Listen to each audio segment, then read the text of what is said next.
Hi everyone, this is Jess, aka Sketchwriter Jess. You'll notice that this is a different format.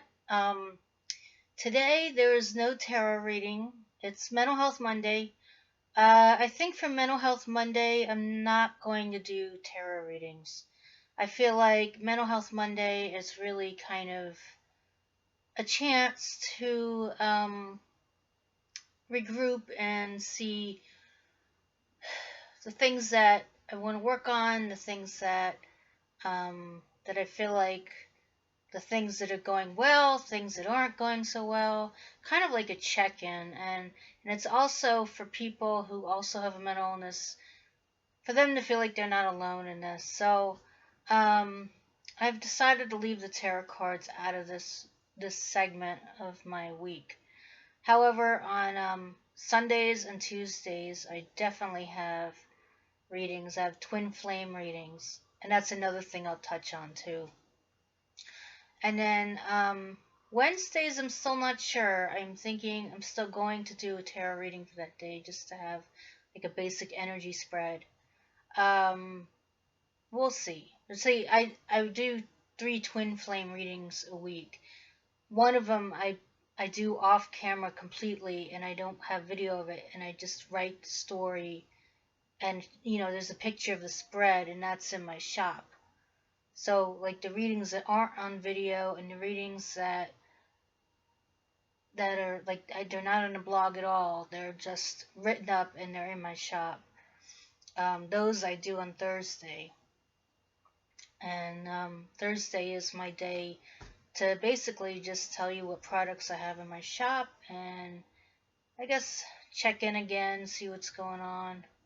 Um, so just to let you know, something I've been doing for uh, for this new adventure I've been on with the filming. You can see the hat on my head, and I always wear a hat or a headband in every video now. And most of the time, it's one that I've made. Making things like this helps me kind of have like a thinking cap, and it makes me feel like I can get something done. Not only did I finish the actual object that I'm wearing on my head, but it's also a way to kind of get myself into the flow of what I'm doing. When it's just me and I don't have the hat, I don't feel as pulled together. So basically, like I'm making hats for my broadcasts. Like I'm just gonna keep making them. At some point, I'll probably have way too many, and I'll have to sell some of them. But I know I can give some to charity as well if I want. I might do that too. I'm not sure yet. Um, at some point, I am planning on having a pattern with the hat pattern, and that will be in my shop as well. One other thing that I haven't followed through on, which I want to follow through on, but I really just haven't had the desire to finish it, is a key fob bracelet article I wrote on my blog.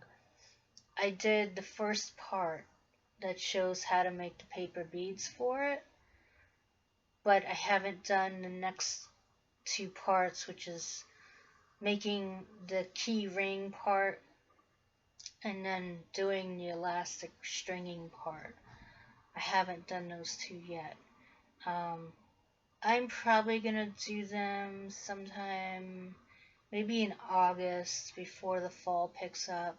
And then I'll have a pattern in the shop, and you guys, for that, I don't mind if people, use it to make their own items. I just don't want people taking a pattern and writing that and selling that, um, selling the pattern itself. But you will be able to make whatever you want from that. I mean, it's not like it's the most original idea, in my opinion.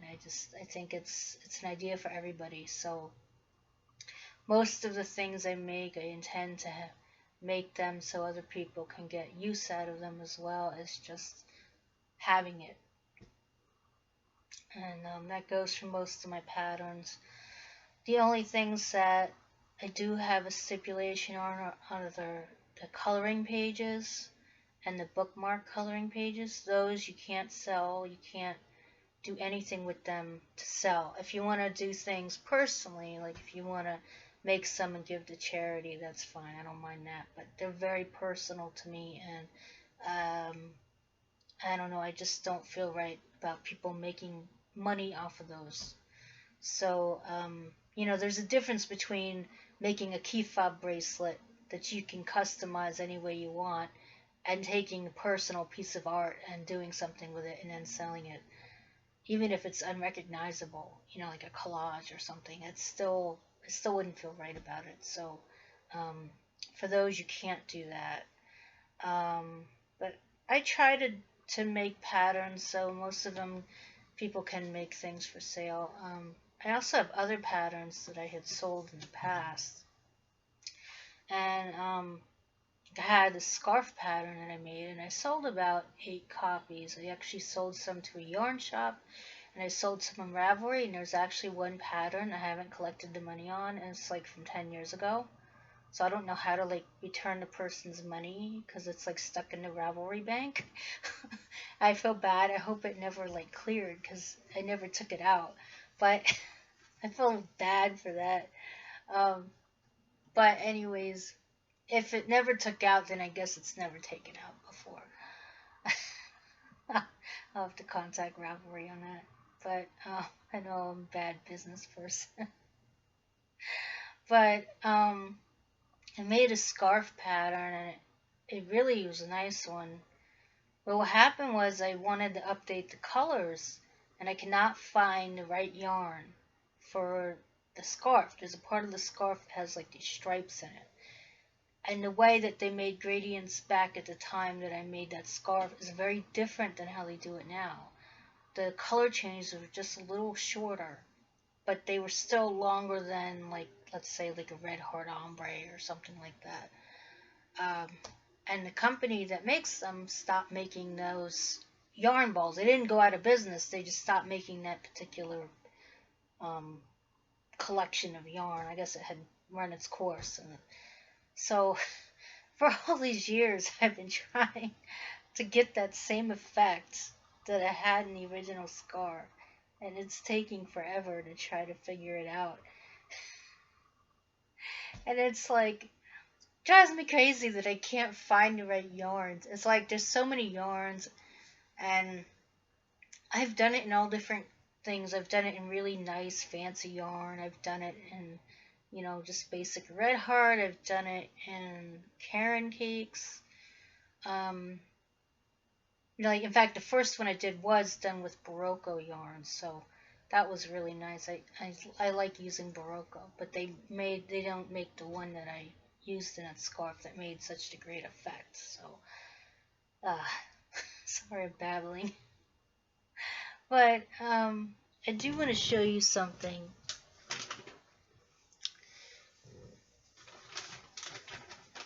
This is a hat that I'm making.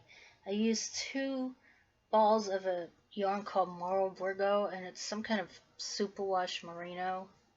And it's been a long time since I've let myself buy really fine yarn. I usually just go buy Red Heart or buy something Karen or something, which, they're okay. I mean, but they're not, it's not the same as like working with a fine yarn. Until you've worked with a fine yarn, you don't know why people buy fine yarn. You don't know why it's such a big deal until you've actually worked with it. And this is like butter, it just moves so smooth. And these are Knitter's Pride needles, so they're very smooth and everything glides real nice. And I can't wait till that hat is finished, and I will wear it on camera. It's going to be similar to this one, but not as small. This one's a little tight. This is like the first one I made of this hat pattern. So it'll be a little bit longer, like down here, but it's still a cap. Like, it's meant to hug the head, whereas like the other one I have, the Twin Flame Journey hat, that one kind of has like a little peak at the top. So I mean, it's, the thing with like I tried for years to be a designer, a crochet and knitwear designer, and I made lots of things. But for whatever reason, I had a really hard time doing the patterns. It's like I would write it down and then I would try to get it right, and I was able to do it like once or twice, and then it's like, oh, I have to do it again and again, and every time I came up with something, I just doubted it. Then the worst part is I had things that I came up with that hadn't had their time yet. It was like it came early. Like the messy bun hat, I had a pattern for that in my head and I wrote it. I don't know where I put the notes, but this was like 2 or 3 years before the actual messy bun hat took off. So it's like I channeled it early, as people say, the psychics say. Like some of them, like they say they channel things early. Oh, it happened. It's happening now, but I channeled it early. Well, that's what happened. Like I keep making things, and nobody really understood them. And then like years later, they take off, and I'm like, ah, man, I just missed out on that one. In fact, the inspiration I had for the messy bun hat wasn't really a messy bun hat. It was more like a ponytail hat. Like there's this girl and she always wore her hair in a ponytail and she wore like a scarf or something and put it up. And I thought, it'd be really cool if she had like this netted hat, had like a little area where she could peek her ponytail through. So that was what I had come up with, but it was really like a messy bun hat. And I like had visions of like taking pictures of her in it, and oh, this pattern will take off on Ravelry. It never happened. I never got it done. I realized like I couldn't get it done because I was really having major issues mentally. I had kind of been in transition from not having therapy to being able to get a new therapist, and I hadn't had therapy for like 5 years, and so that was like the last thing on my mind to really get that done. I just had to take care of myself. Not having therapy was really tough, and what happened was I wrote a 50,000 word book in 2 weeks, and it was just like all therapy, just all therapy, and it's not publishable. I mean, it's junk, but it kind of made me feel like, oh, I really am a writer. Like that is something I need to do. So like that's the other thing I want to talk about with this. Not only do I do patterns, and the patterns I think are more like a hobby. I don't think I'd ever make any money off of them. But now I'm on this journey called the Twin Flame Journey. And basically it sucks. I hate it. But at the same time, it's something that I feel like I'm meant to be on. And I don't like feeling alone in this. And I feel like when I've seen the tarot readings, the Twin Flame tarot readings, they've been so helpful to me that I want to do that too. And I do have some in my shop, and I don't know if anybody would buy it. I have no idea. Like, it's not the only reason why I put it up there. I put it up there to help people. A lot of the ones that I do are for free. I put one on my blog today, which is from the Twin Flame reading I did yesterday on Sunday. And it's got the notes, and it shows you what is in my tarot readings that you'd buy from my shop. And they're really in depth. They're not the longest readings, but they're really in depth, and I think they make you feel like it's just for you.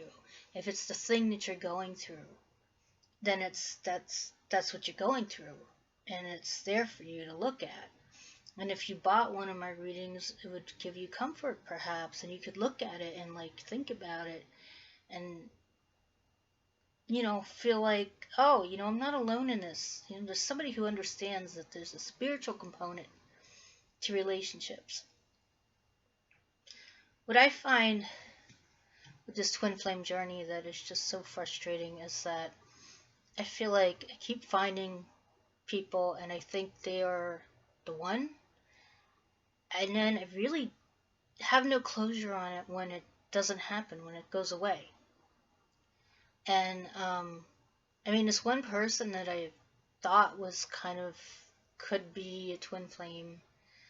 I had watched all things on YouTube about what makes up a twin flame, and I'm not gonna go too far into it. I don't really want to like drag him into this like on in public or something.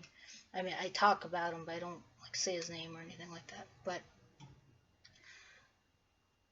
I thought he was really gonna be like a soulmate.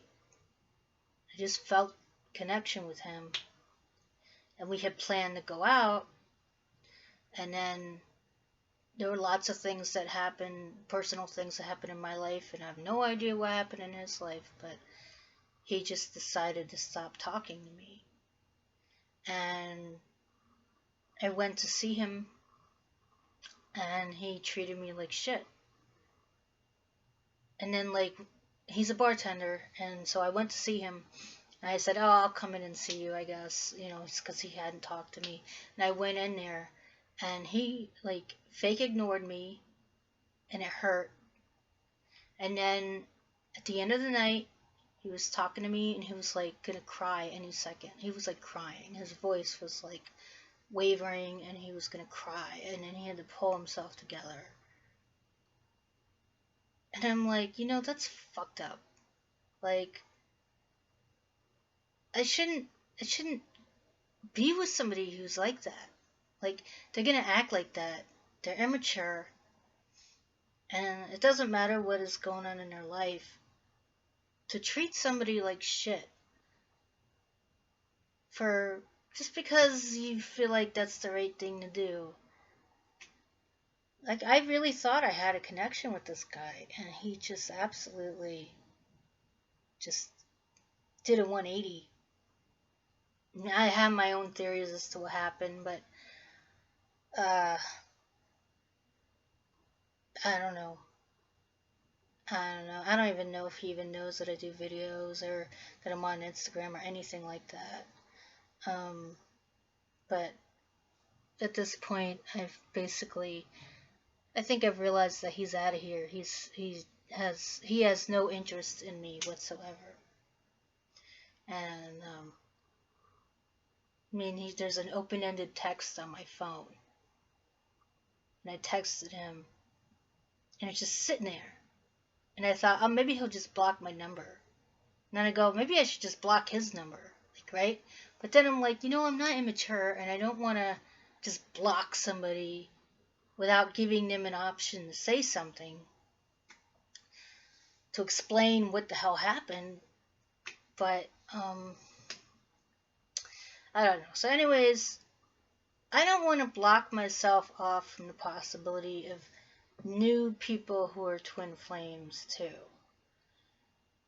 Because I think you can have different candidates, so to speak, for twin flames. There'd be different choices for twin flames. I don't think you just have one. And it's just frustrating. I'm like, I don't know what to do. I mean, there are these other guys that I'm meeting, and frankly, I'm like, why should I wait around for somebody who's gonna treat me like shit just because it could be a twin flame, I mean, God, if he even knew I was saying that, he's probably like, what the fuck is that? He's like, he'd be like, oh, God, she's nuts, new agey crazy person, I don't know what he's into, but I I had gone to the bar for like months in an effort not just to talk to him, but like to meet other people. There would be other people at the bar, the people my age, and I would just kind of like sit there and just kind of like wait for people to see what they would do. I didn't really know how to introduce myself because lots of people, they come in with other people. So, I just started talking to him, sort of. We didn't talk about a lot, but we're flirting and that kind of thing. Like, I went to other bars and talked to people, once in a while, and it was just, but it was very lonely because like I didn't have any real friends when I would do this, and um, I just had realized like once he fake ignored me like that and did all that shit where he was like crying at the end, like he was gonna start blubbering like a baby, and then he had to pull himself together. I thought, this is fucked up. I'm not coming back in here. I'm not gonna deal with this. So said I'm like definitely not going back there. And then I just have stopped drinking for a while. I had drinks one place. I gone to the casino with my mom, and we were winning on machines. I decided to have a celebratory drink, but that's completely different than going to a bar, sitting alone, trying to get the bartender to talk to you, and then they're talking to you, and it's like, well, this is cool, but like I want to talk to him outside the bar because like it's limited. Like I can't really talk to him. This never happened before. I never fell for a bartender before. This is like a crazy thing. Like I don't usually, I see the bartender, they're there and they're giving me drinks and may chat a little bit, but never anything like this. But I don't know. What are you gonna do, right? I think part of mental illness is learning when to go away. It's learning when to just leave things alone. So I left it alone. I think about him, but I've left him alone. I don't go to where he is. I don't I don't text him, nothing like that. I don't do that. And I figure if something is meant to be, then it's meant to be. But seriously, I don't know what to think at this point. And like a rational person would say, leave that guy alone and just never ever talk to him again, ever. Like just leave him alone.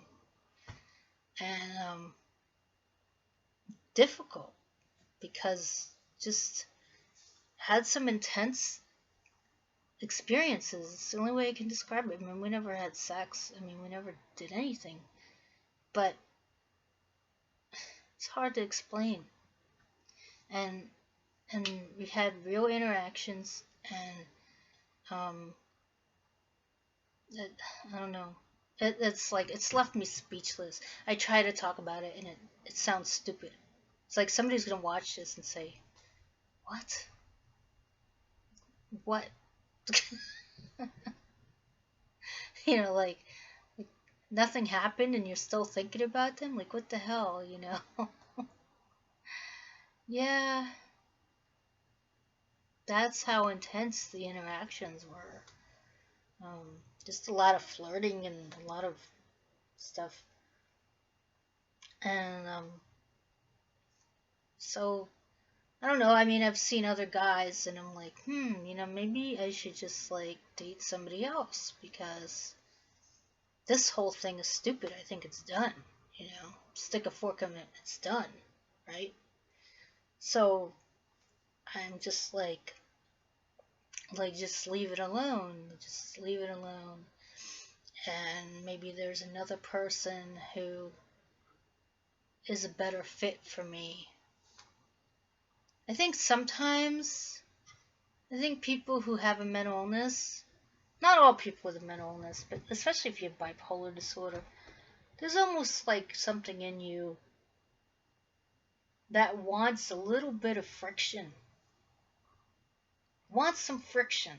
They want some sparks, they want some friction. They don't want pure smooth sailing relationship. Something has to go wrong. Now, it doesn't have to be catastrophic, and if it is, that's a problem.